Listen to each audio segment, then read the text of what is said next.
Hi అండి, నమస్తే. లక్ష్మి కథల ప్రపంచానికి స్వాగతం. పోల్కంపల్లి శాంతాదేవి గారు రచించిన రాగదీపం అనే నవలను వింటున్నాం కదండి. ఈరోజు ఈ వీడియోలో మనం దాని ముగింపు వినేద్దామండి. మధ్యాహ్నం 12 గంటల సమయం.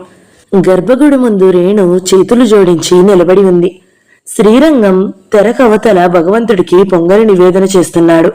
ఏవో మంత్రాలు చదువుతూ గంట వాయిస్తూ 10-15 నిమిషాల్లో భగవంతుడి నివేదన ముగిసింది. తెర తొలగించి యువతలికి వచ్చారు శ్రీరంగం. పొంగలి పొట్లం రేణు చేతిలో ఉంచారు. తీర్థం తరువాత రేణు ఇంటికి వచ్చింది. వాకిటిలో ఆగి ఉన్న బండిని చూసి ఆమె కళ్లల్లో ఆశ్చర్యం నిండింది. ఈ బండి ఎద్దులు కాంతారావువి. ఒకసారి ఈ బండిలోనే ఎక్కించి తనని ఊరు పంపించాడు కాంతారావు. బండివాడు రేణుని చూసి తాగుతున్న చుట్టను కింద వేసి కాలితో దాచి వినయంగా సమీపించాడు. అమ్మగారు, మేనేజర్ గారు మీకు ఈ చీటీ ఇమ్మన్నారు అంటూ తలపాగాలోంచి ఓ చీటీ తీసిచ్చాడు. రేణు అది విప్పి చదువుకుంది. సౌభాగ్యవతి రేణుకాదేవికి. కాంతారావు ఆశీర్వదించి, సుధాంశుబాబు గారికి చాలా సీరియస్గా ఉంది. డాక్టరు టైఫాయిడ్ అని చెప్పారు. మీరు వెంటనే బయలుదేరి రాగలరు. మిగతా విషయాలు సమాక్షాన. ఇట్లు కాంతారావు. బాబుగారికి ఏమైందిరా? రేణు తన కంగారు అణుచుకోలేకపోయింది. జ్వరమండి, వారం రోజుల నుండి పక్క దిగడం లేదు. అమ్మాపురంలోనే ఉన్నారా? అక్కడే ఉన్నారండి. తనను రమ్మన్నట్టు కాంతారావు పిలిచాడు గాని ఆయన పిలుపు కాదుగా ఇది. రేణు అభిమానంగా అనుకుంది. కాని జ్వరంలో స్పృహలేని స్థితిలో ఉన్నారేమో ఆయన. ఇలాంటి సమయంలో తన అభిమానం పెట్టు కూర్చోవడం ఎంతవరకు సమంజసం? ఇలాంటి సమయంలో కూడా తనకేం సంబంధమని ఊరుకోగలదా? ఆయన్ని చూసేదాకా తనకి కంటికి నిద్రైనా పడుతుందా? భోజనం చేయడానికి కూడా మనస్కరించలేదు రేణుకు. పొంగలి పుట్లం బండివాడి చేతిలో పెట్టి శ్రీరంగం తాతగారితో చెప్పడానికి గుడివైపు బయలుదేరింది. ఆయనే గుడికి తాళాలు వేసి ఎదురొచ్చారు. తన కోసం బండి వచ్చిన సంగతి చెప్పి వెళుతున్నానని చెప్పింది రేణు. తిన్నావా రేణుక? ఓహో, ఆకలిగా లేదు తాతయ్య. శ్రీరంగారి ముఖంలో విచిత్రమైన నవ్వు మెరిసింది. పిచ్చిది, భార్యాభర్తల సంబంధం తెగిపోయింది అంటుంది. తెగిపోయినందుకేనేమో అతడికి జ్వరంగా ఉందని తెలుస్తూనే ఆకలి కూడా మర్చిపోయి వెళుతోంది. ఇలా వెళుతున్నానని రంగనాయకికి చెప్పడానికి భయం వేసింది రేణుకకు. అది ముందే కోతి ఎగతాళి పట్టిస్తుంది. అయినా తను ఎప్పటికీ అక్కడ ఉండిపోవడానికా వెళుతోంది? జ్వరంలో ఉన్న మనిషిని చూడడం కోసం వెళుతుంది. అతడికి కాస్త నయం చూసుకుని తిరిగి వచ్చేస్తుంది. సంచిలో మారు బట్టలు మాత్రం పెట్టుకుని బండి ఎక్కింది రేణు. బాబుగారు, అమ్మగారు వచ్చారు. కాంతారావు ఇంటి ముందు బండి ఆపి బండివాడు కేక పెట్టాడు. నాకు తెలుసు ఆమె వస్తుందని. ఇలాంటి సమయంలో ఆమె పట్టింపులేవి పెట్టుకోదని. తన నమ్మకం నిజమైందన్న సంతోషంతో వడివడిగా వచ్చారు కాంతారావు. వచ్చారా అమ్మా? ఎలా ఉంది వారికి? వచ్చారు కదా, మీరే చూడండి. బండి బంగళాకి పోనీరా? బండి పోతుంటే బండి వెనక చేతులు కట్టుకుని నడవసాగాడు కాంతారావు. ఉగాది రోజు మీ జంటను చూసి పెద్దమ్మగారు ఉంటే ఎంత సంతోషపడిపోయేవారో అనుకున్నాను. ఎంత అన్యోన్యంగా కనిపించారు. మీరు మరో రోజు వెళ్ళిపోయారని విని నేను మొదట నమ్మలేదు. బాబుగారిని అడిగితే మీ మధ్య జరిగిన ఒప్పందం గురించి చెప్పారు. ఎందుకమ్మా ఇలా చేశారు? బాబుగారు స్వతహాగా దుష్టులు కారు, చెడ్డ మనిషి అసలే కారు. పరిస్థితులు సృష్టించిన అపోహకు తలొగ్గారు అంతే. ఆ తరువాత మిమ్మల్ని అర్థం చేసుకున్నారు. మిమ్మల్ని క్షమార్పణ కోరారు కూడా. అయినా మీరు అర్థం లేని పట్టింపులకు పోయి కాపురం కాలదన్నుకు పోవడం తెలివైన పని కాదు. కాపురం, మా మధ్య కాపురం ఇప్పుడు ప్రారంభమైందండి.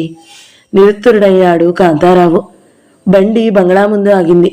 కాంతారావు ముందు దారి తీయగా రేణు బండి దిగి అతడిని అనుసరించి సుధాంశు గదిలోకి ప్రవేశించింది. సుధాంశు కళ్ళు మూసుకుని పడుకుని ఉన్నాడు. బాబుగారు? సుధాంశు పలకలేదు గాని పక్క గదిలోంచి రాధ వచ్చింది.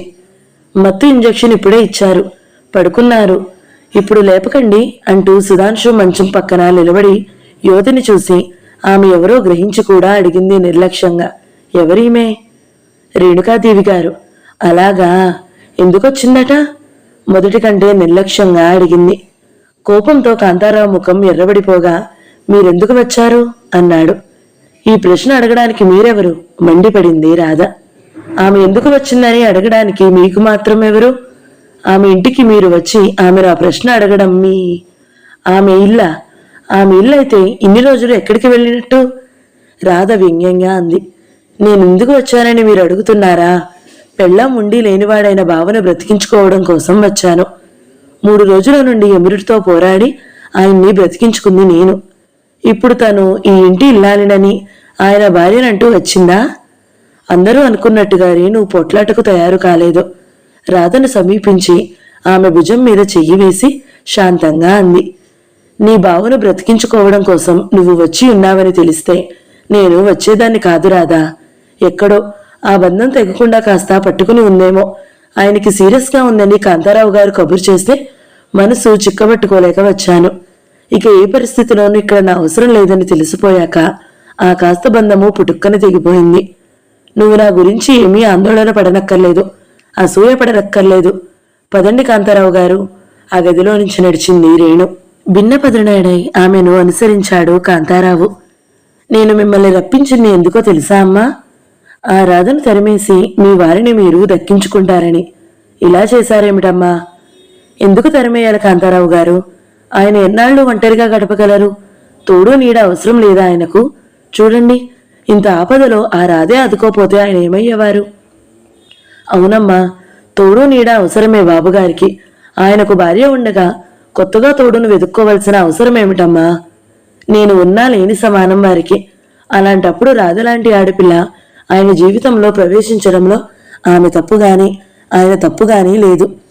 నేను ఆలోచించమన్నది వాళ్ల గురించి కాదమ్మా, మీ గురించి ఆలోచించమంటున్నాను. కోపంతో అభిమానంతో ఏ వస్తువునైనా పారవేసుకుని వచ్చేమో గాని భర్త అనేవాడిని పారవేసుకోవడం ఏ స్త్రీకి తగని విషయం అమ్మా.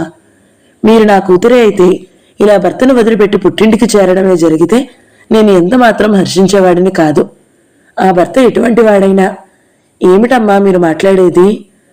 బాబుగారు భార్యను కొట్టి తిట్టి హింసించేవాడనా? తాగుబోతూ వ్యభిచారినా? మనిషికి అంతకు మించిన దుర్మార్గాలు ఉండవనా మీ ఉద్దేశం? మీకు ఎలా చెప్పాలో తెలియడం లేదు. మీ గురించి నేను ఎంత ఆవేదన పడుతున్నానో మీరు గ్రహించడం లేదు. పెద్దమ్మగారు, నేను నమ్మ మిమ్మల్ని బాబుగారికి వధువుగా నిర్ణయించింది. పెద్దమ్మగారు విపరీతాలేవి చూడకుండా వెళ్ళిపోయారు. ఆమె ఉంటే మీరు ఇలా అత్తగారిల్లు వదిలి వెళ్లేవారా? ఆమె వెళ్ళనిచ్చేదా?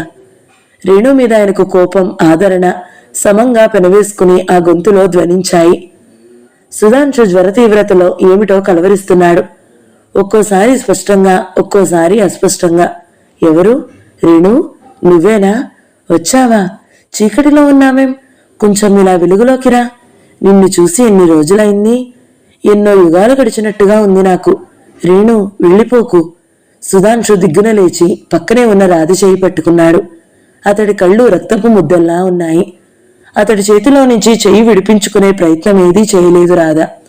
కొంచెం తెలివి తెచ్చుకుని చూడు బావా, నేను రాధను అంది. రాధను పరిశీలనగా చూసి సుధాంశు నిస్పృహగా పక్క మీద వాలిపోయాడు. గంట తర్వాత సుధాంశుకు జ్వరం విడిచింది. పక్కనే నిలబడిన రాధ, ఈ కాస్త పళ్ళరసం తాగుబావా అంది. సుధాంశు పళ్ళరసం తాగి తిరిగి పడుకున్నాడు. రాధ పని మీద అవతలికి వెళ్ళిపోయింది. కాంతారావు గారు. బాబు, రాధ నా మూలంగా చాలా శ్రమ పడుతోంది. అనవసరంగా ఆ అమ్మాయిని శ్రమ పెట్టడం నాకు ఇష్టం లేదు. నర్సును తీసుకురమ్మంటారా? ఓహో, మరి? సుధాంశు కొంచెం సేపు తటపటాయింపుగా ఆకి, రేణుకకు కబురు చేయండి. నాకిలా ఉందని తెలిస్తే తను తప్పకుండా వస్తుంది అన్నాడు. నాకెందుకో ఇప్పటికిప్పుడు రేణును చూడాలని బుద్ధి పుడుతుంది. కబురు చేశాను బాబు. కబురు చేశారా? రానందా? వచ్చింది. వచ్చిందా? మరి ఏది? సుధాంశు ముఖంలో అణుచుకోలేని సంభ్రమం వచ్చింది. వెళ్ళిపోయింది. వెళ్ళిపోయిందా? గాలి బుడగల అతడి సంభ్రమం పేలిపోయింది. రెట్టింపు నీరసం ఆవహించింది అతడిని. రేణుకు తను కబురు చేయడం, ఆమె వచ్చి వెళ్ళిపోవడం జరిగింది చెప్పాడు కాంతారావు. ఒక నిట్టూర్పు విడిచాడు సుధాంశు. వచ్చింది.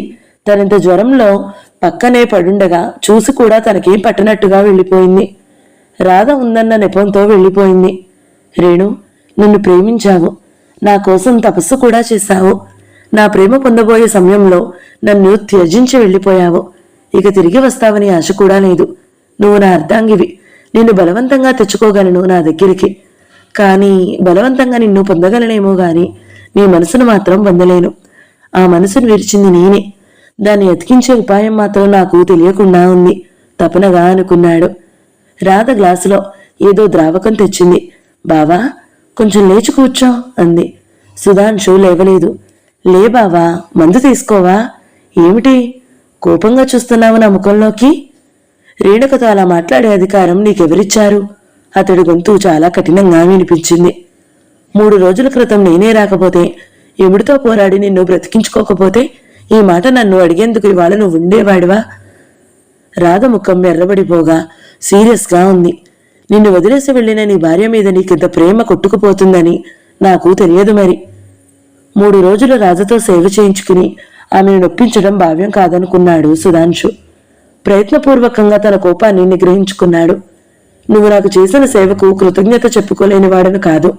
ఆ కృతజ్ఞత నేను ఎప్పుడైనా తెలుపుకుంటాను. కానీ రేణుకను నువ్వు అలా అవమానించి పంపడం మాత్రం నేను క్షమించలేకపోతున్నాను. పిచ్చివాడివి బావా, ఆమె మీద నీకంత అభిమానం ఉందంటే నాకు ఆశ్చర్యంగా ఉంది. నిన్ను వదిలేసి వెళ్లిన దాని మీద నీకింత ప్రేమేమిటి? ఒంటరివాడిగా రోజులు ఇచ్చే కర్మేమిటి? నువ్వు తలుచుకోవాలే గాని ఈ నిమిషంలో నీకు భార్య వస్తుంది. నీ ఇంట్లో ఈ శూన్యాన్ని తరిమివేసి నీ జీవితాన్ని పండిస్తుంది. రాధా, నీ మనసులో ఏ ఉద్దేశం పెట్టుకుని మాట్లాడుతున్నావో నాకు తెలుసు. ప్లీజ్, అలాంటి ఆశలేవి నా మీద పెట్టుకోకు. అనవసరంగా దుఃఖపడతావు. ఓహు, నేను దుఃఖపడను. నిన్ను గెలుచుకోవడం ఎలాగో నాకు తెలుసు. చాలా ధైర్యంగా అంటూ అతడి పెదవుల దగ్గర ముందు గ్లాస్ తీసుకొచ్చి వచ్చింది. చప్పుడు చేయకుండా తాగేసి ముఖంటు తిప్పుకుని పడుకున్నాడు. సుధాంశుకు పూర్తిగా జ్వరం తగ్గిపోయే వరకు రాధ ఇక్కడే ఉండిపోయింది. నీ చదువు పాడైపోతుంది, వెళ్ళు రాధా అని సుధాంశు అన్నా వినలేదు. పోతే పోయింది, నాకు నీకంటే ఎక్కువ కాదు చదువు అంది. ఈ సంవత్సరం అయిపోతే MBBS డిగ్రీ చేతికి వస్తుంది. అనవసరంగా ఈ 5 ఏళ్ల చదువు వృధా ఎందుకు చేసుకుంటావు? వృధా ఎందుకవుతుంది? నిన్ను బ్రతికించుకోలేదు నా డాక్టర్ చదువుతో. మంచి మాటలతో ముందరి కాళ్లకు బంధం వేయాలని చూస్తున్న రాధకు కటువుగా జవాబివ్వడం ఇష్టం లేక ఇలాంటి సందర్భం వచ్చినప్పుడల్లా మౌనం వహిస్తున్నాడు సుధాంశు. అతడికి పూర్తిగా స్వస్థత చిక్కి ఆరోగ్యంగా పనులు చూసుకోవడం మొదలుపెట్టాడు. త్వరలోనే వస్తానంటూ వెళ్లిపోయింది రాధ. డియర్ సుధా, మృత్యువు ఏ క్షణాన మీద పడుతుందోనని భయపడుతూ బెడ్ మీద పడి ఉన్ని రాస్తున్నాను.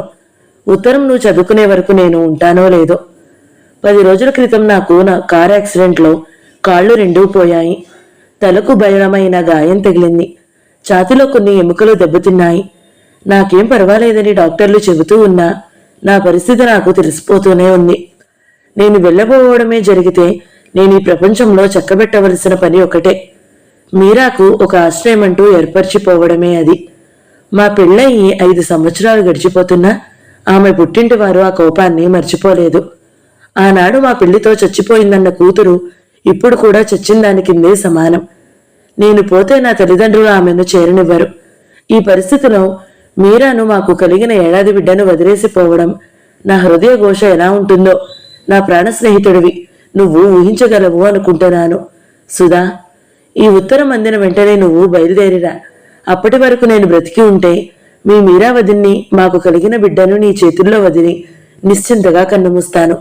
లేకపోతే నీకు తోచినట్టుగా తల్లి కూతుళ్ళని ఆదుకో. ఇట్లు శ్యాంప్రసాద్. ఇంగ్లీష్లో ఉన్న ఉత్తరాన్ని చదువుకుని సుధాంశు కొద్ది క్షణాలు చైతన్యరహితంగా ఉండిపోయాడు. తను అమెరికాలో చదువుకుంటుండగా శ్యాంప్రసాద్ తన సహోద్యోగి గుజరాతీ యువకుడు.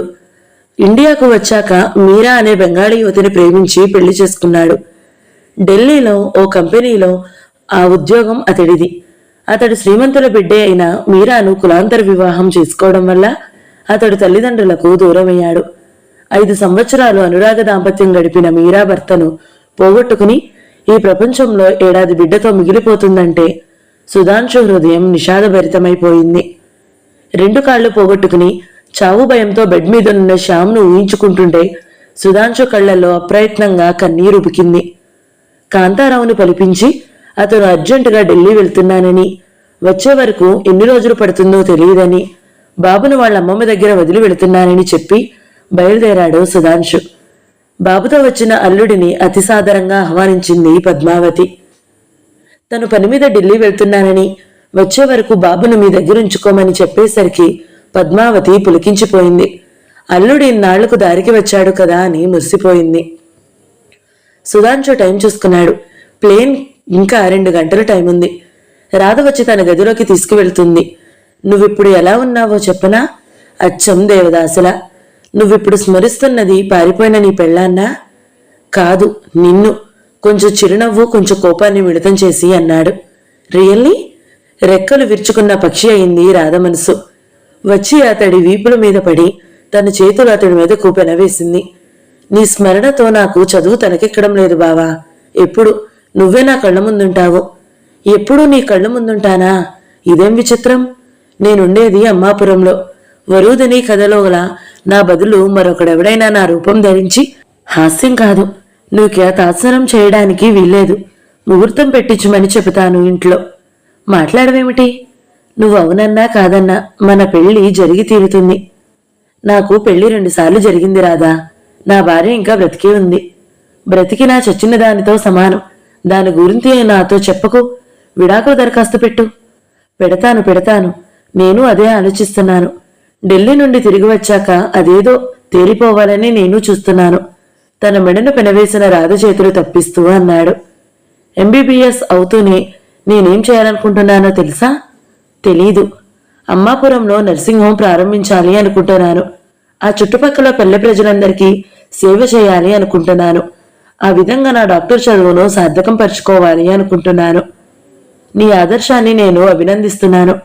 నువ్వు ఆ పల్లెలో నర్సింగ్ హోం పెట్టడమే జరిగితే నా బంగ్లా కింద భాగం నీ నర్సింగ్ హోంకు డొనేట్ చేస్తాను. మరో ₹1,00,000 రొక్కం కూడా డొనేట్ చేస్తాను. బాగుంది. నువ్వు నాకు డొనేట్ చేయడం ఏమిటి? అదంతా నాది కాదా? నీది ఎలా అవుతుంది? నువ్వు నా వాడివి అయినప్పుడు. రాధ మాటలతో సుధాంశుకు గత స్మృతులు కళ్ల ముందు కదిలినట్టుగా అయ్యాయి. తనకు రేణుతో పెళ్లైన 2వ రోజు రాత్రి రేణు తన గదిలోకి వచ్చినప్పుడు తను ఆమెకు ఉత్తరం రాసిపెట్టి కావలసినంత డబ్బు పట్టుకెళ్లి తగిన వరుణ్ణి చూసుకోమని, పెళ్లి చేసుకోమని చెప్పాడు. దానికి రేణు ఎంత గడుసరిగా జవాబిచ్చింది. నా డబ్బు నాకిస్తున్నారా అంటూ ప్రశ్నించింది. సుధాంశుకు ఏదో పరధ్యాసలో పడిపోయి రాధ మాటలకు జవాబివ్వలేదు. నీ 2వ భార్య నిన్ను విడిచిపెట్టిపోయినా మన పెళ్లి జరిగాక వచ్చి గొడవేమీ చేయకుండా కోర్టు నుండి విడాకులు పొందితే బాగుంటుంది బావా. విడాకులా? ఎవరి నుండి? ఇంతసేపు ఏం వింటున్నావు? నీ మనసు ఎక్కడుంది? నువ్వు విడాకులు తీసుకుంటానన్నా నా భార్య దగ్గర. వస్తాను రాదా, టైం అయింది. సుధాంశు నిర్లిప్తంగా లేచాడు. ఇంచుమించు 15 రోజుల తరువాత మీరా బిడ్డతో తిరిగొచ్చాడు సుధాంశు. మీరా కథ అతడి నోటి నుండి వింటూనే అప్రశ్నంగా మారిపోయింది పద్మావతి, ఆమె కూతురు. స్నేహితుడు భార్య అయితే డబ్బు సాయమో ఏదో చెయ్యాలి. ఇలా వెంటబెట్టుకు రావడం నాకు నచ్చలేదల్లుడు, నిర్మోహమాటంగా అంది పద్మావతి. వయసులోని విధవను తెచ్చి ఇంట్లో పెట్టుకుంటే ఎన్ని సమస్యలు ఉత్పన్నమవుతాయో, ఎన్ని పుకార్లు పుడతాయో ఏమైనా ఆలోచించావా? ఎందుకు ఆలోచించలేదు? ఆ పుకార్లేవో మీతోనే పుడతాయని నాకు తెలుసు, సుధాంశు చురుగ్గా అన్నాడు. నేనే మీ మంచి కోరి చెబుతున్నాను. నా మంచి ఏమిటో నాకు తెలుసులేండి. ఎవరో ఏదో అంటారని నమ్ముకున్న వాళ్లకు సాయం చేయగలిగి ఉండా చేయలేకపోతే అది మానవత్వం అనిపించుకోదు. మీరాకు డబ్బు అవసరం లేదు. ఆమెకు బ్యాంకులో 1,00,000 దాకా డబ్బుంది. ఆమెకు కావలసింది కాస్త నీడ మాత్రమే. ఆమె భర్త స్నేహితుడిగా ఆ నీడ నేను ఇవ్వగలను. దీనివల్ల మీకేమైనా కష్టం కలుగుతుందా? ఆమెను తీసుకువచ్చే ముందు రాధను ఒక మాట అడగాల్సిన మాట.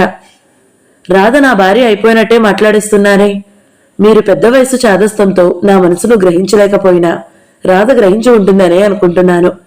గ్రహించినట్టుగా నటిస్తే వచ్చే పరిమాణాలకు నేను బాధ్యుణ్ణి కాదు. వస్తాను. బాబు ఇక్కడ బాగా అలవాటయ్యాడు, ఇక్కడే ఉంచేయకూడదు. వద్దులేండి, సుధాంశు నిర్మోహమాటంగా అనేసి బాబును తీసుకుని కారెక్కాడు. ఇక ఏ పరిస్థితిలోనూ బాబునిక్కడికి తీసుకురాకూడదు అని అనుకుంటూ మీరా వచ్చిన 1-2 రోజుల్లో సుధాంశు ఇంట్లోనే కాదు అతడి జీవితంలోనూ పరుచుకున్న ఒంటరితనాన్ని గ్రహించింది. సుధాంశు చెప్పగా వింది రేణు కథ. మీరాకు తెలుగు రాదు. హిందీలో కాస్త తప్పులతో మాట్లాడగలదు. తప్పు చేసిన స్త్రీని దండించే శక్తి ప్రకృతి పురుషుడికి ఇచ్చింది గాని తప్పు చేసిన పురుషుణ్ణి దండించే శక్తి స్త్రీకి ఇవ్వలేదు. నిన్ను దండించే శక్తి నా చెల్లెలికి ఎక్కడి నుండి వచ్చింది మరిది? మీరా ఆశ్చర్యంగా అంది. ఆమెకు నా మీద కలిగిన అసహ్యం ఇచ్చి ఉంటుంది బాబీ. నువ్వు పశ్చాత్తాపాన్ని ప్రకటించాక కూడా ఆమెకు నీ మీద అసహ్యమా? అంతే కావాలి. లేకపోతే నన్ను విడిచి ఎందుకు వెళ్ళిపోతుంది? నన్ను పంపించు బాబు, నేను వెళ్ళి నా చెల్లెల్ని తీసుకువస్తాను. ఆమె నిన్నింకా ఇలా శిక్షించేందుకు వీల్లేదు. నేను వెళ్ళాలని చాలా రోజుల నుంచి అనుకుంటున్నానమ్మా.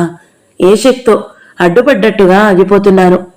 నేను వెళ్ళి పిలిచినా రేణు రాకపోతే నా బాధ ఇంకా రెట్టింపవుతుంది. అయినా చివరి ప్రయత్నం చెయ్యాలి అనుకుంటున్నాను. ఆమెకు హృదయం అంటూ ఉంటే తప్పకుండా వస్తుంది మరిది.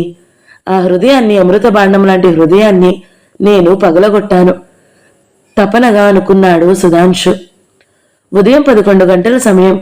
రేణు ఇంటి పరిసరాల్లో ఎక్కడా మనుష్య సంచారం లేదు. పొలం పనులకు ఆడామగ అందరూ వెళ్ళిపోయారు. చిన్నపిల్లల్ని పట్టుకుని ఒకరిద్దరు వృద్ధులు మాత్రం గుడిసెల్లో ఉండిపోయారు. ఆ సమయంలో ఆ పల్లెని ఆక్రమించుకున్న ఏకాంతం ఏదో విహ్వలతను, భీతిని కలుగజేస్తోంది. రేణు ఇంటి ముందు కారాపుకుని 5-6 నిమిషాలు అలాగే కూర్చుండిపోయాడు సుధాంశు. ఇన్నాళ్లుగా కళ్లల్లో కదులుతున్న రూపాన్ని కళ్ళారా చూడబోతున్నాడు. రేణు తన రాకను ఎలా స్వీకరిస్తుందో.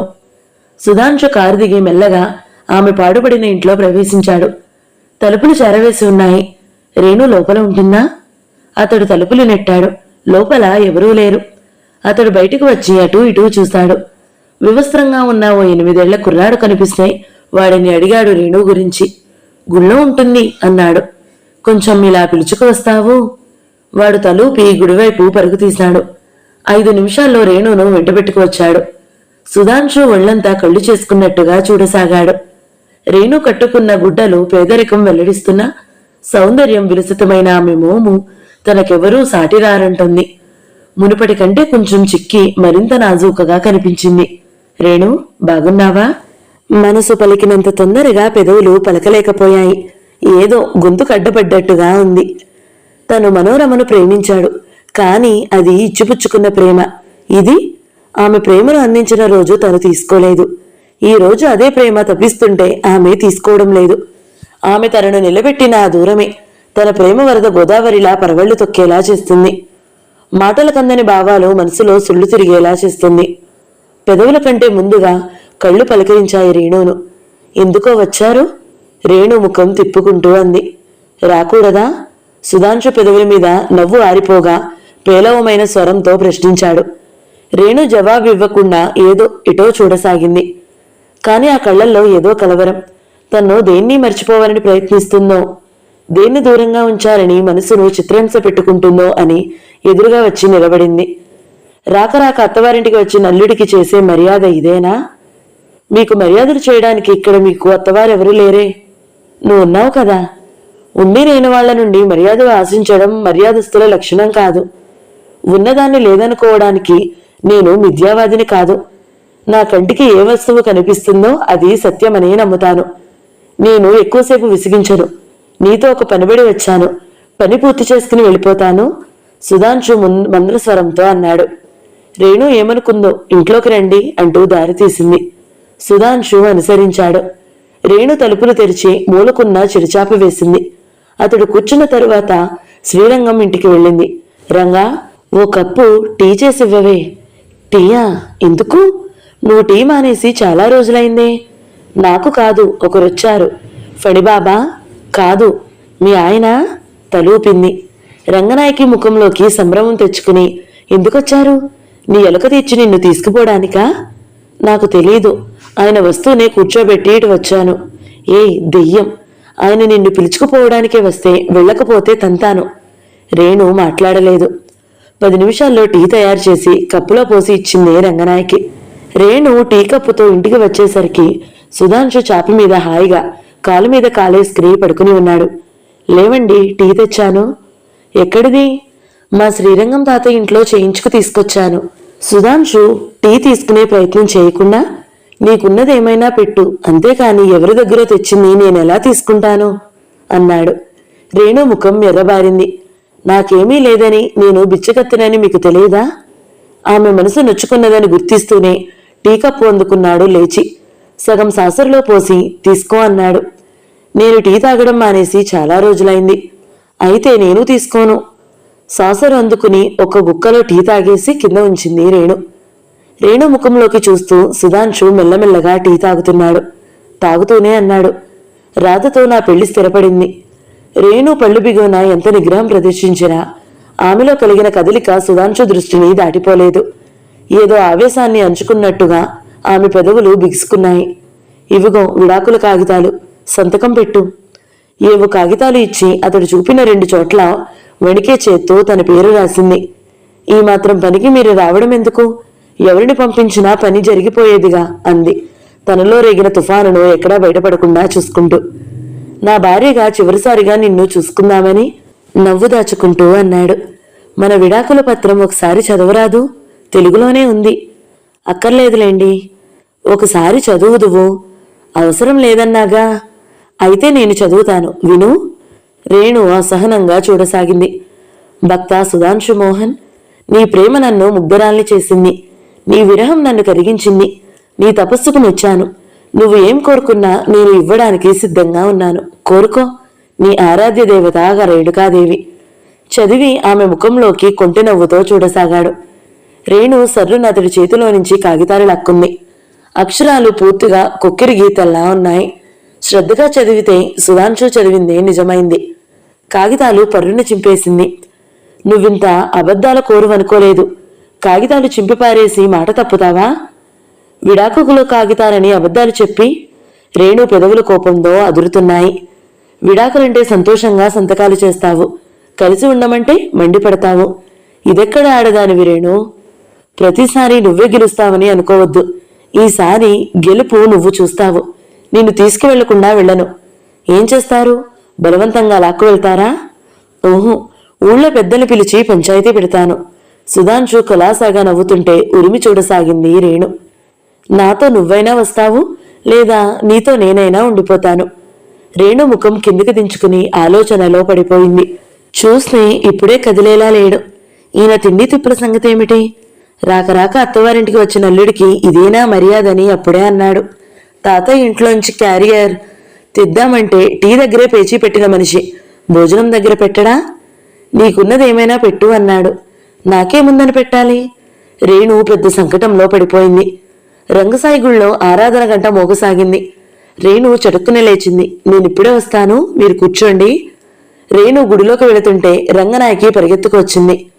మీ ఇద్దరూ భోజనానికి రండే, అమ్మ వంట చేస్తుంది. స్పెషల్ ఏం చేయించాలి? నీ బొంద చేయించు. రేణు విసుక్కుంది. జమీందారు బాబు కదూ, అభిమానానికి ఏమీ తక్కువ లేదు. మీ ఇంట్లో టీ తీసుకువెళితేనే పేచీ పెట్టాడు తీసుకోవడానికి అంటూ జరిగిన సంగతి చెప్పింది. ఎంత జమీందారు బాబు అయినా మా అండాళమ్మ మనవరాలికి ముగుడే కదా. రంగనాయకి కోపం తెచ్చుకోకుండా నవ్వేసింది. పావుగంట తరువాత పొంగలి పట్లంతో ఇంట్లో ప్రవేశించింది రేణు. స్నానం చేస్తారా? ఉదయమే చేశాను. కాళ్ళు కడుక్కోండి. నీ చేతిలో ఏమిటి? భోజనం.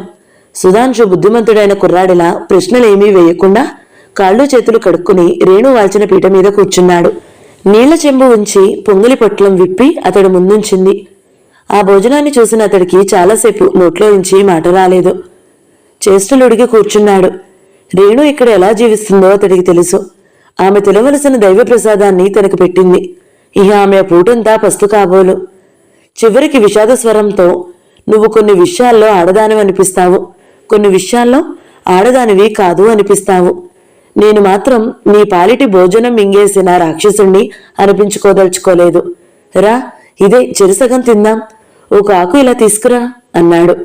అది నా పాలిట భోజనం ఏం కాదు, మీరు తినండి. టీ దగ్గర నేను ఆ మాట అనకుండా ఉంటే ఇప్పుడు ఈ భోజనం మరో విధంగా ఏర్పాటు చేసేదానివి. నువ్వు 1-2 సార్లు అనిపించుకునేదానివి కాదు. అందుకే నువ్వు తినాల్సిన ఈ పొంగలి నాకు పెట్టి ఈ పూట నువ్వు పొస్తుండదలుచుకున్నావు. రా, నువ్వు తింటేనే గాని నేను తినను. ఇద్దరం ఒకే విస్తరలో తిందాం. మన పెళ్ళప్పుడు జరగవలసిన ఏ వేడుకలో అప్పుడు జరగలేదు. ఇప్పుడు అంటూ పొంగలి 2 భాగాలు చేశాడు. రావా? అయితే నేను లేచిపోతాను. మధ్యాహ్నం పూట మగుణ్ణి పస్తు ఉంచిన పాపం నీకు చుట్టుకుంటుంది. మీరు తినండి, తరువాత తింటాను. అలా వీల్లేదు. రా. రావా? లేస్తున్నాను. కూర్చోండి కూర్చోండి, తింటాను. సుధాంశుకు ఎదురుగా కూర్చుంది రేణు ఇక తప్పక.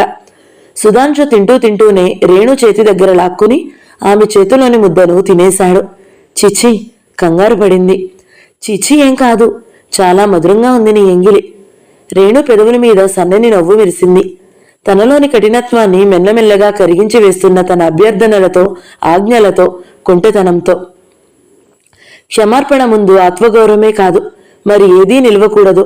ఎవరో చెవిలో మంత్రంలా చదువుతున్నట్టుగా అనిపించింది. భోజనం పూర్తి చేసేసరికి తన ఎంగిలిని రేణు నోటికందించి వెళ్లాడు. జరగవలసిన బువ్వబంతి వేడుక పూర్తి చేశాడు సుధాంశు. భోజనం పూర్తి అయ్యాక చాప మీద తలగడకు బదులుగా తల కింద చేతులు పెట్టుకుని పడుకుని ఇక కబుర్లు చెప్పు రేణు అన్నాడు. ఏం కబుర్లున్నాయి? నన్ను ఇంకా ఎన్నాళ్ళు ఇలా శిక్షించాలనుకున్నావు? నేను ఎవరినీ శిక్షించడం లేదు. నా దారిన నేను వచ్చేశాను. నువ్వింకా ఆ పాతపాటే పాడుతున్నావన్నమాట. పిల్లలెలా ఉన్నారు? ఇంతసేపటి గుర్తొచ్చారా? ప్రేమ్కు మాటలు వచ్చాయనుకుంటాను. ఈరోజు అమ్మను తీసుకువస్తున్నానని చెప్పాను వాడికి. ఎప్పుడు మన ప్రయాణం? నేల చూపులు చూడసాగింది రేణు. క్షమార్పణ ముందు ఆత్మగౌరవమే కాదు మరేమీ నిలవకూడదు. ఇది రాజ్మహల్ కాదు. ఇక్కడ పట్టెపంచాలు పట్టుపరుపులు లేవు. మృష్టాన్ని భోజనం దొరకలేదు. కానీ రేణు, నాకిక్కడ ఎంతో హాయిగా ఉంది. నా మొదటి అత్తవారింట్లో కూడా నేనింత హాయిని అనుభవించలేదెప్పుడు. ప్రేమించిన పెళ్లాణంతో గడిపిన రోజులు ఇంత మధురంగా లేవు.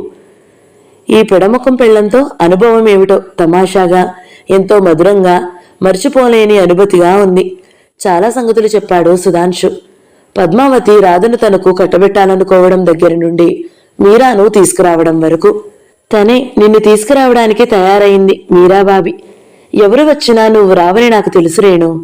ఆ రోజు నన్నంత జ్వరంలో వదిలేసి వచ్చేయడానికి నీకు మనసు ఎలా అంగీకరించింది? రాధ ఉన్నది కదా. రాధ నా పెళ్ళామా? రాధతో మీ పెళ్లి జరగబోతుందని నాకప్పటికే తెలుసు. గాలి కబుర్లో నమ్మి నన్ను వదిలేసి వచ్చావన్నమాట. నన్ను అంత చలచడిగా అంచనా వేశావన్నమాట. మీ నిగ్రహం ఎంతో నాకు తెలియదా? ముందు మీ హృదయ సింహాసనం ఒక మీ ప్రథమ కళాత్రానిదే అన్నారు. తరువాత నాదన్నారు. ఆ సింహాసనం మీద రాధను కూర్చోబెడితే ఆశ్చర్యమేముంది? ఆ సింహాసనం గెలుచుకునే శక్తి అందరికీ ఉండొద్దు. ఇప్పుడు నిన్ను బాగానే అర్థం చేసుకున్నాను రేణు. వెన్న కంటే మృదువైనది, పాల కంటే స్వచ్ఛమైనది నీ మనసు. కాని అవసరమైతే వజ్రం కంటే కఠినంగా మారిపోగలదు. ఎంత ప్రేమించగలవో అంతా ద్వేషించగలవు. నా మీద నీకు ద్వేషం కలిగిందే నన్ను వదిలిపెట్టి వచ్చావు అనుకోను. ద్వేషాన్ని అగ్నిగాను, ప్రేమను అమృతంగాను వర్ణిస్తారు విజ్ఞులు. ఈ ప్రపంచంలో దేన్నైనా మార్చి మసి చేయగల శక్తి ఉంది ద్వేషానికి. సహజీవనం పోస్తే శక్తి అంతకు రెట్టింపుగా ఉంది ప్రేమలో. ప్రేమ ముందు ద్వేషం నిలవలేదు. నా గుండెల నిండా పొంగి పొరలే ప్రేమతో నిన్ను గెలుచుకోగలను అనుకున్న నమ్మకంతో వచ్చాను. కర్ర టకటకలతో పాటు శ్రీరంగం గారి కేక వినిపించింది. అమ్మా రేణు. గుమ్మం వరకు వచ్చిన ఆయనకు రేణు సుగ్గుల పెళ్లి కూతురుగా, సుధాంశు సామ్రాజ్యాన్ని గెలుచుకున్న చక్రవర్తిలా కనిపించారు. ఆయనకు అర్థమైపోయింది వారిద్దరి మధ్య కుదిరిన రాజీ. రేపు తెల్లవారుజామున 5 గంటలకు ప్రయాణానికి బాగుంది. తరువాత వర్జం వస్తుంది. సాయంత్రం మీ దంపతులు మా ఇంటికి రండి రేణు. తప్పకుండా రావాలమ్మా అని చెప్పి ఎక్కువసేపు నిలవకుండా వెళ్లిపోయారాయన. సుధాంశు వదనాన్ని దీప్తివంతం చేసిన రాగదీపాన్ని ముగ్ధులై చూడసాగింది రేణు. రాగదీపం నవల సమాప్తం. ఈ వీడియో మీకు నచ్చినట్లయితే లైక్ చేయండి, షేర్ చేయండి, మంచి కమెంట్ పెట్టండి.